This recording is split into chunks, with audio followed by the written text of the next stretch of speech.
mom of 3, and I've been married for 7 years. I am the youngest of 5 kids. I'm my dad's youngest daughter. He didn't want me, and I'm his favorite. Josh and I met 11 years ago. It was love at first sight. Everything was falling right in line. We had our son first, which was exactly what I wanted. Then we had our little girl, and then we had Cooper, and our family was complete. Yeah, and then everything changed. It's one thing I can say is that we did have it all. We thought this is what we wanted, but an event like this, you care less about anything else. Everything you thought was your dream is no longer the dream you want. I knew that I was really sick during my pregnancy with Cooper. I'd had symptoms really after the birth of Luella. I started having a lot of dizziness and I was lightheaded all the time. So I finally went to an urgent care, and the urgent care doctor kept telling me that it sounded like I had asthma. He couldn't imagine that I had not been diagnosed with asthma before. So he did an x-ray to rule out pneumonia, and it showed that my heart was enlarged. I made a cardiology appointment that next Monday. I was like, I'm not messing around anymore. Somebody's gonna figure out what's going on. I've been sick for too long. I went to the cardiologist appointment, and as soon as he walked in, he looked at me and said, "You're too young to have something wrong with your heart." He said that he would do an echo stress test to prove to me that there was nothing wrong with me. I went in for the echo stress. As soon as I sat down and she started the echo, I knew something was wrong. She says, "I'm really sorry, we can't put your heart under any stress." She said, "You have a reduced ejection fraction." Called my husband, told him that everything that I'm Googling is telling me that I'm in heart failure. And if my number's above 30%, that I can recover from this. I knew something was wrong.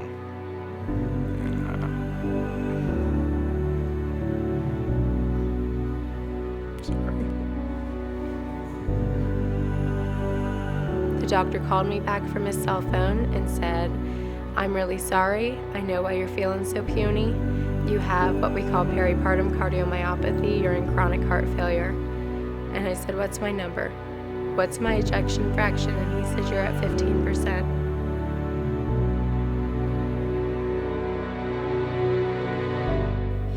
My husband was on the porch, and he was just sobbing uncontrollably.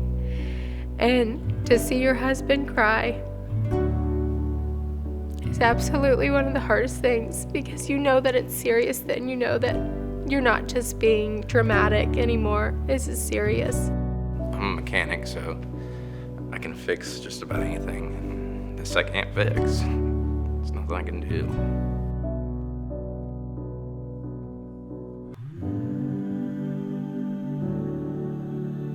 I'm strong, and when you have kids, you do what you have to do, and you get better, because at the end of the day, all I'm asking for is more time to raise my kids.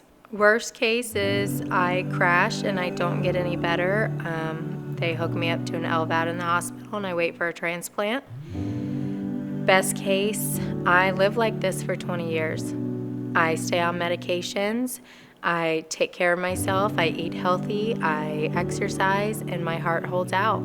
And then I worry about, in 20 years, what's going to be different then? What has research and funding gotten us then? When I look at my kids, all I think about is if I'm not there on their wedding days and the day they graduate and the day that they have kids.